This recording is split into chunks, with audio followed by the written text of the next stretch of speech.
Paul, thank you very much for coming to talk to me. We're sat here in Rocca, an Italian restaurant here in South Kensington, London, and we're here to discuss your latest book, The Future of Capitalism, Facing the New Anxieties. The first thing the reader will see when they turn to the inside cover is a picture of two children, you and your cousin Sue, to whom the book is dedicated.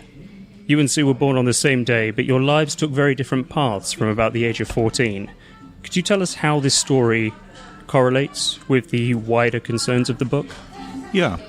So what I've lived is a series of bitter personal tragedies that I've been one removed from.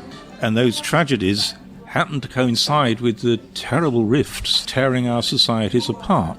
My cousin and I were both born in fairly poor families in Sheffield. We both got to grammar schools. And then her life derailed. It was the early 1960s. Poet Philip Larkin has a great line, sexual intercourse began in 1963. He has another line saying, which was just too late for me. Well, it was certainly too early for me, but it wasn't too early for her. And so she became a teenage mother. Her two daughters became teenage mothers. And so the tragedy of a momentary derailment set in not just as permanent for her, but as intergenerational. And meanwhile, I've been as fortunate as Sue was unfortunate. And of course, I grew up in Sheffield, the city of steel. It had been a city of steel for 700 years. It's in Chaucer. And in the early 80s, after I'd left, it broke. Everybody knows about how Sheffield got broken. It's just they don't realise it's Sheffield because they've seen the full Monty and they forget that's Sheffield. That's my relatives.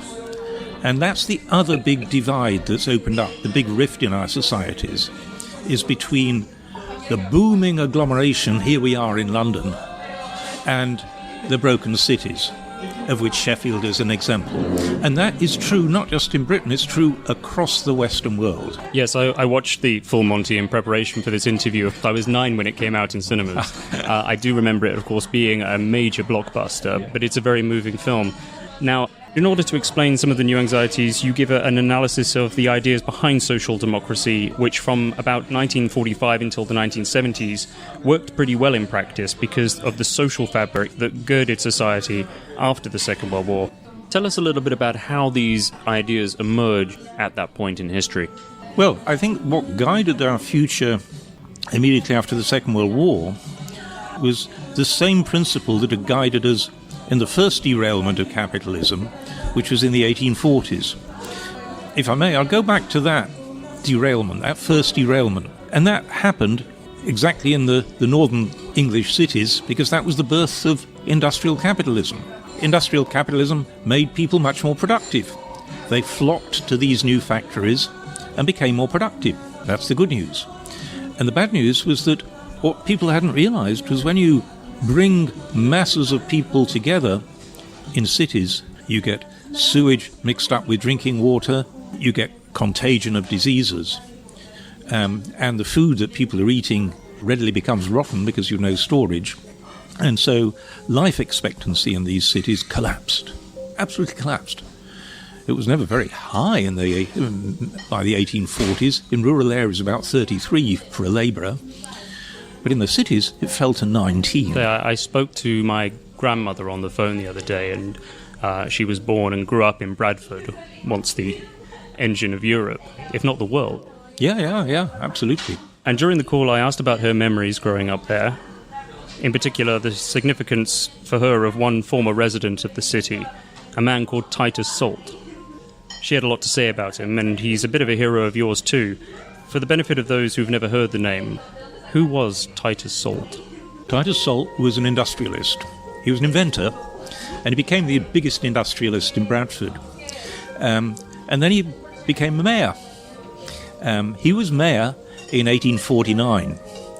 And in 1849, cholera struck Bradford. And so thousands of his citizens were dying. And of course, in the 1840s, nobody knew what to do about it. And so they just died. But I think that had a searing experience on him because he then became a massive philanthropist. He became the Bill Gates of his time. His entire fortune he gave away. So he created the first purpose-built, clean industrial town in the world, which is called Saltaire, which is now a World Heritage Centre. That's right. She was telling me about it in a Yorkshire accent, as you can imagine. It's beautiful, Jack. You have to see it. People still live in Saltaire to this day. There does that. And you get another town called Rochdale, where the workers face these anxieties, and they do the same thing. They build a new system through reciprocal obligations, and that is the birth of the world cooperative movement. Halifax, this little town just a little way from Sheffield, the same process, the same anxieties, a building society which grew to be Britain's biggest bank. That was the 1840s. The basic principle was, in response to these new anxieties, you find pragmatic solutions through the ethics of reciprocity. The example we have today that still stands and is well known for its mutual structure is, of course, John Lewis. And this is the phenomenon of the responsible firm that you describe in the book. What went wrong? We get both the responsible firm and the responsible citizen in the period 1945 until about 1970. And that is the finest hour of reciprocal obligations, because reciprocal obligations which started local went national. What went wrong with it was that there was a huge eroding hidden asset, which was that we'd fought World War II together. And so there was a great sense of we were. The fortunate had obligations to the less fortunate because they recognized they were fortunate. Where did that go? Well, both the right and the left got captured by new ideologies. Instead of pragmatism, we moved to ideology. So on the right, essentially Milton Friedman does it, with a new doctrine that the sole purpose of the firm is to make profit. And that is allied to, on the right, a diagnosis that government is the problem. And you won't remember Thatcher's slogan either. There's no such thing as society. There's just the economy, and the economy can be analysed detached completely from government and society. The economy depends upon markets, and anything that we do to markets causes distortions. And so the challenge is to get rid of all the distortions, create big incentives for people to make as much money as possible, because that way the invisible hand guides the economy to a happy outcome. Capitalism can be left on autopilot, according to the ideologues of the market. It's derailed 3 times, big time. It can't be left on autopilot. It's the only system that has the potential to drive up mass living standards continuously, but it only works as long as we periodically save it from itself. So the right went into this philosophy of the market, as long as it is allowed to rip, will raise all boats, and that was where you got this slogan, greed is good. That trope of the invisible hand has been used by libertarians, which is a sort of a blanket justification for many decades now, but even Adam Smith understood the importance of reciprocal obligation. Absolutely. So his more important book, The Theory of Moral Sentiments, the great tragedy is that the 2 books were 2 books. And so economics just focused on the wealth of nations, and nobody bothered to read The Theory of Moral Sentiments, which is about obligations in society. Sorry, I took us off track there for a moment. No, it was a good point. So that's what's happening on the right. And then on the left, you get a different set of ideologies. You get the utilitarian philosophy, which is such a ridiculously silly philosophy that very few serious philosophers buy into it, but it was just amazingly convenient for economists, because economics is about maximizing individual utilities. But then utilitarianism said all you need to do is add them up and you maximize total utility. Yippee! We've got something to maximize. We know how to do it. And then economics produces this absurd Mickey Mouse creature, economic man. And all economic man cared about was consumption. He hated work, he was lazy, but he was infinitely greedy. And so the economics job of maximizing total utility was a simple matter of using the tax system to take money off rich people and give it to people who were poor, who could thereby consume more, in other words, a giant benefit street, subject to not weakening too much the incentives of the rich people. So that was the sole design idea behind economic policy towards tax and so on. It was all about a trade-off between efficiency, which was about incentives, and equity. There's no ethics in there. Let's talk about that in just a moment, because you mentioned taxation. It's the 19th century economist you praise for having succeeded on both the ethical score and also the pragmatic score. And that is Henry George. Henry George, who argued for taxation on land value. His ideas were never implemented because the wealthy at the time stood to lose too much from them. But you argue that today's growing metropolises present a golden opportunity to give Georgism, as it's known, a shot. Absolutely, especially because the last 40 years we've had these booming big agglomerations, and the big beneficiaries of that have been the landowners in those agglomerations. They've not done anything to get that land appreciation, they just own it. Henry George wasn't a socialist. He just said the rise in land values is clearly produced by everybody in the community, indeed everybody in the country. If you think of London, it's the beneficiary of being at the hub of our national rail networks. It's got our two main international airports. It's got our road net hub. It's got the rule of law, which is a huge importance for the City of London. Who produced the rule of law? Not Londoners, the whole of Britain, right? In heroic struggles. Henry George was right up to a point. He was right when he wrote. And what my colleague Tony Venables and I have done, and it's an important part of the book, is show that once you introduce a lot of skilled labour into the analysis, a lot of the economic rents no longer get captured by the landowners. They shift to the highly skilled people in the metropolis. So that fancy London lawyer who only rents a bedsit and spends her money on high living in wonderful restaurants, she doesn't pay much of her high salary to landowners because she barely occupies much land. Part of what I'm arguing is that we should be taxing those economic rents as best we can. Sometimes it will be taxing the landowners, we should certainly do that, but it will also be taxing the highly skilled when they locate in agglomerations. They should be paying a higher rate of top-end income tax than if they located in Sheffield. It sounds as though those who will be stung most by this tax proposal that you've just given are aspiring metropolitan workers, or those who have indeed come into the city and made a pretty good go of it. Does this take on the problem of financial elites, or is this just taking out the middle? It's certainly not taking out the middle, because the higher taxes at higher income will take out the top as well. But it's not the only thing we need to do. We need to bring productivity to the half of society that at the moment is adrift.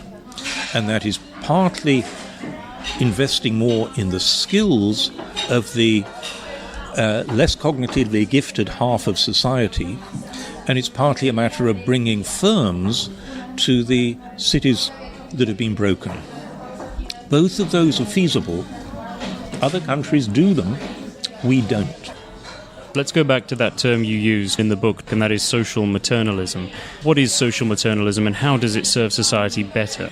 So social maternalism basically has as its objective, let's make everybody, by the time they're an adult, as productive as possible. Not because we want to maximize output, we want to give everybody dignity. And dignity comes not just from consumption financed by benefits. Dignity comes from being an active part, contributing to society. In order to contribute, people must be endowed with skills that make them productive and be living somewhere where there are firms that want those skills. And so we need, in big provincial cities, we need firms that need skills, and we need a process of training people up in those skills. That training begins very early on in life, because we know so much of what goes wrong starts to go wrong by the age of 3. Yeah, Dean, there's a fact mentioned about the damage that unstable parenting causes a child's DNA, even, which I found quite shocking. I didn't know this. This is devastating. Go on. Our chromosomes are protected at both ends by what are known as telomeres, which protect cells from damage, and these can actually start to erode in a child between the ages of 1 and 9 if the child lacks a consistent father figure. Am I correct? Yeah. But they erode big time. It's not just that they erode. By the age of 9, they've eroded 40%. Now, to put that into the scale, if you double household income, the length of the telomeres increases by 5%. So the damage done in the first 9 years by an unstable family structure is an order of magnitude bigger than we can ever compensate for, no matter how much money we give that family. And the total absence of a father figure is actually irreparable. Exactly. So what is a social maternalism? It's helping families all the way along, from the birth of the child right through schooling, and then post-schooling in vocational training. Don't we do that already? No, we don't. First of all, we muddle up help for the family with scrutiny of the family. And that's the problem with social paternalism. And so we must undo that. This is where we get onto the hard centre. The book, of course, calls for a return to pragmatism, which you define as drawing on the evidence of context, prudence, and practical reasoning. It's the pragmatists, after all of the last 200 years, whose ideas and policies you argue have been most beneficial to societies. Pierre Trudeau's legacy in Canada, Paul Kagame's in Rwanda, and I would argue most notably Deng Xiaoping's in China. Yeah, absolutely. Yet in the throes of radical responses to the political upheaval of the past few years, centrism has depreciated to such a point where, if you call yourself a centrist, those on the right or left regard you with suspicion, if not as an outright enemy. And this is because centrists often hold a political position, but rather than take a firm moral stance, choose instead to diffuse tension by reversion to the mean or what has already been tried. You're, of course, proposing some things that haven't been tried and some that have, but which you argue did once work and can work again. How do you convince those who say there's simply no going back from where we are now? I don't really want to frame it as going back. What pragmatism does is say, what are the real problems that face us now? What can we do about them? And how can we learn from trying if we don't know what to do?